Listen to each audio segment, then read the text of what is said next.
तो देखो बच्चे, क्वेश्चन नंबर 17 क्या कर रहा है? The direction cosines of A line having direction ratio 2 -1 और -2 आवर्स क्या होगा? अगर डायरेक्शन रेशियो दिया हुआ है तो डायरेक्शन कोसाइन क्या निकालेंगे? तो सबसे पहले डायरेक्शन कोसाइन क्या होता है? देखो, जैसे मान लो ये एक्स अक्ष है, ये आपका वाई अक्ष, ये जेड अक्ष है। ये जो होता है एक स्ट्रेट लाइन है और ये स्ट्रेट लाइन एक्स के साथ अल्फा एंगल बनाता है, ये स्ट्रेट लाइन वाई के साथ बीटा एंगल बनाता है, यही स्ट्रेट लाइन जेड के साथ गामा एंगल बनाता है।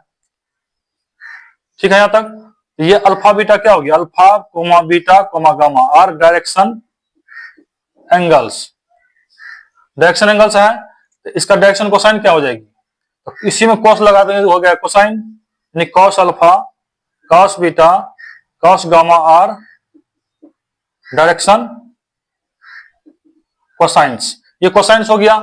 और इसका एक प्रॉपर्टी होता था cos square alpha cos square beta cos square gamma equal to 1, यानी cos square alpha cos square beta plus cos square gamma अगर 1 हो जाए तब हम समझ जाएंगे वो क्या है, आपका डायरेक्शन कोसाइंस है। ये 3 नंबर है आपका डायरेक्शन रेशियो। तो डायरेक्शन रेशियो क्या है यहाँ पर? अगर इसको ये रेशियो दिया हुआ है, इसका अगर वेक्टर फॉर्म में लिखेंगे तो कैसे लिखेंगे? देखो, मान लेते हैं कि वेक्टर ए है आपका 2i cap minus j cap minus 2k cap, इनसे वेक्टर बन गया। ये डायरेक्शन रेशियो से एक वेक्टर बना लिए। और डायरेक्शन कोसाइन क्या होता है? यूनिट वेक्टर का स्केलर कंपोनेंट। तो पहले इसको यूनिट वेक्टर के रूप में लिखेंगे। यूनिट वेक्टर में कैसे लिखेंगे? इसका मैग्नीट्यूड निकालेंगे। मैग्नीट्यूड हो जाएगी 2 का स्क्वायर प्लस माइनस 1 का स्क्वायर माइनस 2 का स्क्वायर, यानी 4 + 1 + 4, 4 4 8 1 9, 9 का रूट आ गया आपका 3। तो यूनिट वेक्टर यानी ए कैप निकालेंगे, vector a upon magnitude of vector a. ये कितना हो जाएगी? 2i cap minus j cap minus 2k cap upon 3। ये हो गया यूनिट वेक्टर। डायरेक्शन कोसाइंस क्या होता है? तो डायरेक्शन कोसाइन जो होता है DCSR scalar component of vector, scalar component of unit vector. Unit vector का स्केलर कंपोनेंट क्या क्या है इसमें? यहां पर जो यूनिट वेक्टर का स्केलर कंपोनेंट है 2/3 -1/3 और -2/3। ये सब क्या हो गया? Direction cosines. मिला लीजिए, ऑप्शन में क्या है आपका?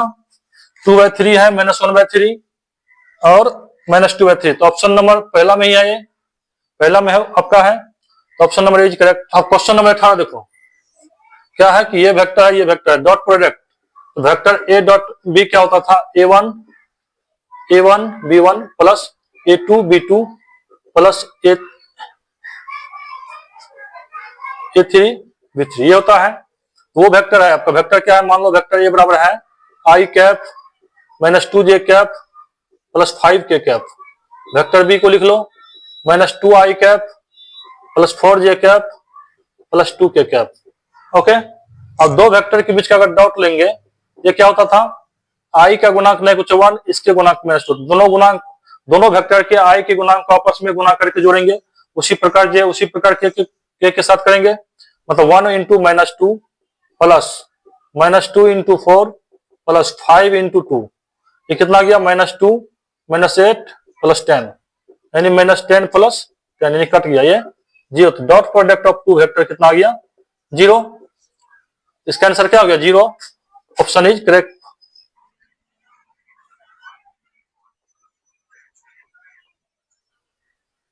ये अभी देखो बच्चों, 19 नंबर का क्वेश्चन क्या कहता है? तो सबसे पहले 19 नंबर का क्वेश्चन को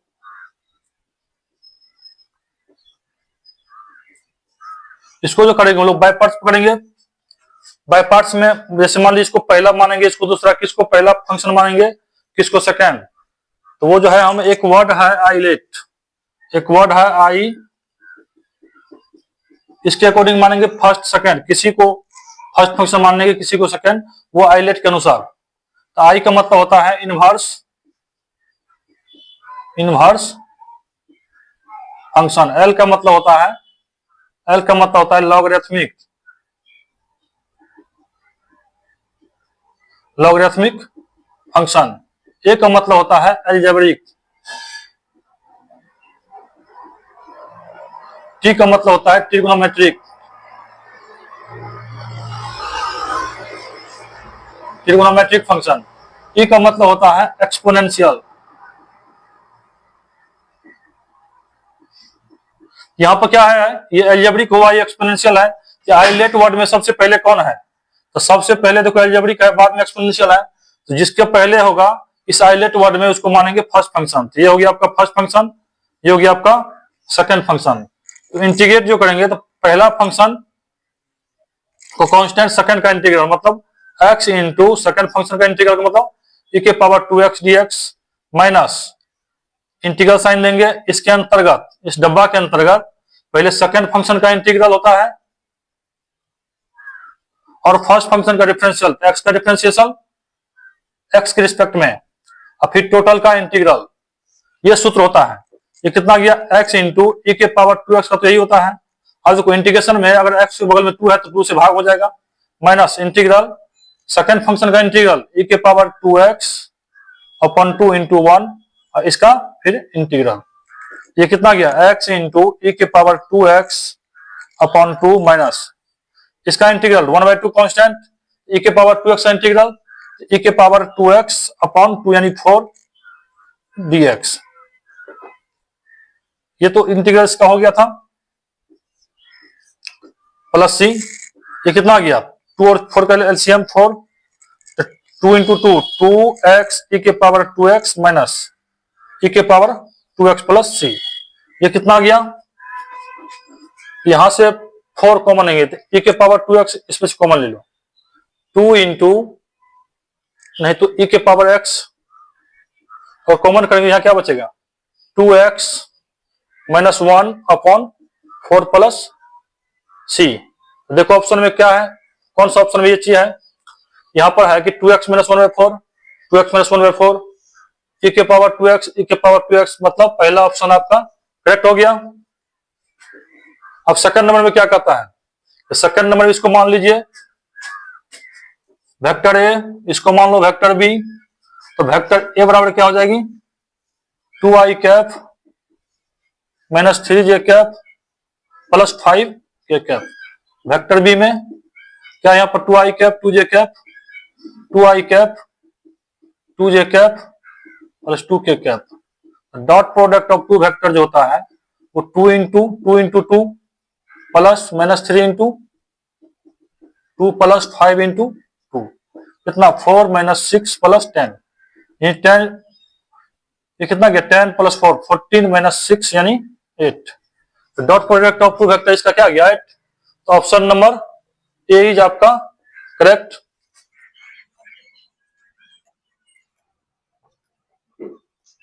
देखो बच्चों 21 नंबर का क्वेश्चन क्या कहता है, ये तो सूत्र ही है आपका dx अपॉन x का इंटीग्रल होता है log of mod x plus c. तो ऑप्शन नंबर कौन सा हो जाएगा, option number A is correct. अब साइन x का इंटीग्रल, तो साइन x का इंटीग्रल क्या होता है minus cos x plus c. देख लीजिए ऑप्शन नंबर क्या है आपका माइनस कॉस। ठीक, क्वेश्चन नंबर 23 में क्या कहता है, 23 नंबर का क्वेश्चन जो है आपका, अगर इंटीग्रल कॉस ax dx अगर रहता है इसका क्या होता है कॉस का साइन ax। और देखो इंटीग्रल में अगर x के बगल में अगर a है तो इंटीग्रल में क्या होता है भागा होता है, भागा प्लस सी, क्योंकि यही चीज अगर डिफरेंशिएट करते तो ये आके यहाँ गुना हो जाता, और इंटीग्रेट करने के उसको डिफरेंशिएशन का उल्टा होता है इंटीग्रेशन। इसका मतलब इंटीग्रेशन में क्या होगा, ये भागा हो जाएगा। इसी प्रकार यहाँ पर इंटीग्रल क्या है cos 6 थीटा डी थीटा क्या हो जाएगा इसका sign 6 theta upon 6 plus c, ये आपका आंसर हो जाएगा। अब कांस्टेंट के बदला कुछ भी हो सकता है, के भी ले सकते हैं, टी भी ले सकते हैं। तो कांस्टेंट यहाँ पर इसमें के लिया तो वो भी आपका क्या है कांस्टेंट, या के बदला सी भी कर दीजिए, उससे कोई दिक्कत नहीं हो जाएगा। ये कौन सा हो जाएगा साइन 6 थीटा बता 6, यानी ये वाला ऑप्शन आपका, यानी ये नहीं, कॉस का साइन माइनस 6 साइन 6 थीटा, ये तो नहीं होगा आपका, ये नहीं होगा, ये भी नहीं होगा, ये भी नहीं होगा। ये देखिए यहाँ पर ऑप्शन में कुछ गड़बड़ी है। ऑप्शन में यह है कि यहाँ 6 थीटा है, तो यहाँ पर आपका ऑप्शन में गड़बड़ी है, ये वाला ऑप्शन हो जाएगा ये करेक्ट। यहाँ क्या कीजिए यहाँ पर 6 थीटा बना लीजिए, तब आपका ये सही होगा। अब क्वेश्चन नंबर 24 क्या करता है, 24 क्वेश्चन पढ़िए। तो 24 में जो है आपका, ये भी आपका क्या है, सूत्र ही है, integration of tan x dx log of sec x plus c का सूत्र होता है। तो क्या है, integration of tan 2x dx क्या हो जाएगी इसका हो जाएगी log of sec 2x plus c। देखो ऑप्शन में कौन सा ऑप्शन में ये है, log ऑफ sec 2x। और एक चीज देखो, यहाँ पर क्या हो जाएगा, sec 2x तो हो गया लेकिन भागा छूट गया, x के बदले में 2 है तो इससे 2 से भागा भी नहीं होगा, तो 1/2 log, यानी 1/2 ऐसे नहीं, 1/2 log mod of sec 2x plus c, ये हो जाएगा ऑप्शन आपका आंसर। तो क्या कौन सा ऑप्शन में है वो, देखिए ऑप्शन नंबर बी इज आपका correct, 1/2 log sec 2x plus क्या है।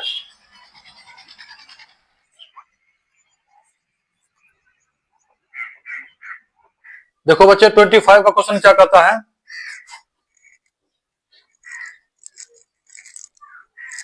25 का, ये इसका इंटीग्रल तो हम बता चुके हैं, इसका सूत्र क्या होता है, x के पावर n dx का, x के power n plus 1 upon n plus 1 plus ये होता है।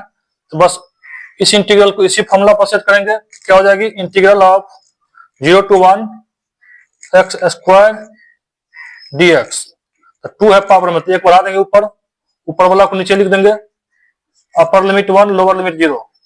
तो क्या हो जाएगा, यहाँ पर पहले पुट करेंगे अपर लिमिट, x के पावर x में 1 पुट करेंगे, 2 1 3 अपॉन 3 माइनस अब 0, तो 0 के पावर 3 बटे 3, ये कितना हो, ये तो 1/3, ये 0, तो कितना गया आंसर 1/3। तो पहला क्वेश्चन का आंसर क्या आ गया 1/3, तो option number A is correct. अब सेकंड क्या कहता है, 0 to π/2 इंटीग्रल है sin x dx। तो साइन का इंटीग्रल क्या होता है, माइनस कॉस, साइन का इंटीग्रल माइनस कॉस। अब लिमिट क्या है आपका π/2 और 0, तो पहले अपर लिमिट पुट करो, minus cos π/2 minus of minus cos 0, कितना आ जाएगी ये, cos π/2 0 और माइनस माइनस प्लस 1, तो यानी एक आ गया इसका answer, option number B is correct. अब ये क्या है, e के पावर x dx। तो इस क्वेश्चन को जो है देखना 27, तो e के पावर x dx है, इसका इंटीग्रल क्या होता था, e के पावर x का, तो e के पावर x से होता था प्लस c। अब देखो इसी सूत्र पर उसको बनाएंगे, क्या है, इंटीग्रल ऑफ e के power x dx a to b, e के power x upper limit b lower limit a, पहले अपर पुट कीजिए e के पावर b माइनस e के पावर a, ये आपका डेफिनेट इंटीग्रल का वैल्यू e के पावर b माइनस e के पावर a। ऑप्शन नंबर में देखिए कौन सा ऑप्शन में है, ये यानी ऑप्शन नंबर सी करेक्ट। ये क्या, ये तो सूत्र ही है आपका, dx का integral x upper limit b lower limit a, तो b माइनस a इज आपका आंसर। तो कौन सा जगह, option number A is correct. अब इसका देखिए x dx, तो x dx का क्या हो जाएगा आपका, मतलब 29 का integral of x dx, x के पावर 1 है तो x 1 में एक बढ़ा दीजिए, जो बढ़ा हुआ है उसको नीचे लिख दीजिए 2, अपर लिमिट 0 है लोअर लिमिट 1 है, लोअर लिमिट 0 अपर लिमिट 1, तो 0 to 1 x square by 2 1/2 minus 0 का स्क्वायर बाय 2, ये कितना आ गया 1/2 माइनस 0, यानी इस डेफिनेट इंटीग्रल का वैल्यू 1/2 आ गया। Option number B is correct.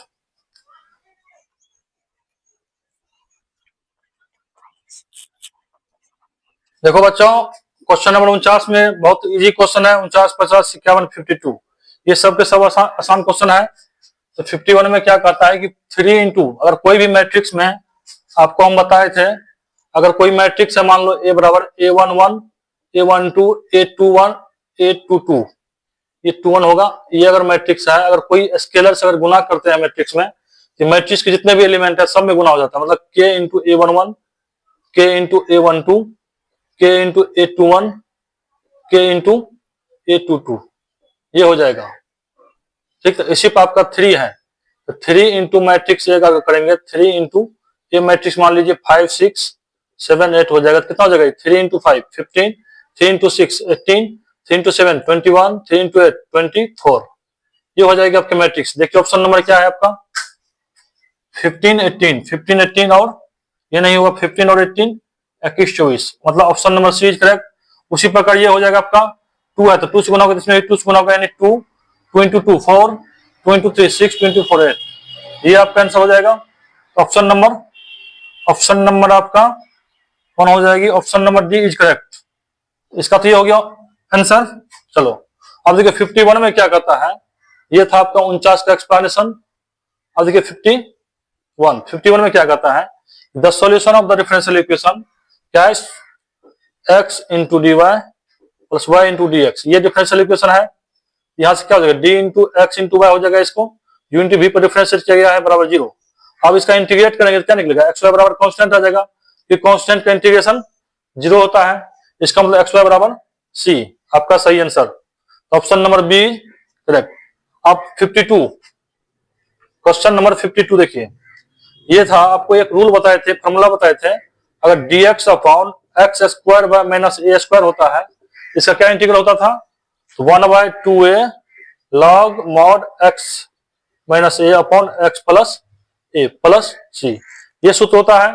उसी प्रकार ये क्या है, dx upon x square minus 1, इसका इंटीग्रल 1/2, ए कितना है, ये तो 1 है आपका, into 1 two log mod x minus 1 upon x plus 1 plus c, ये कितना गया 1/2 log mod x माइनस 1 बटे एक्स प्लस 1, ये आपका सही आंसर है इस क्वेश्चन का। देखिए ऑप्शन किस ऑप्शन में है आपका 52, इसका तो 52 का ऑप्शन हो जाएगा बी इज करेक्ट। एक्स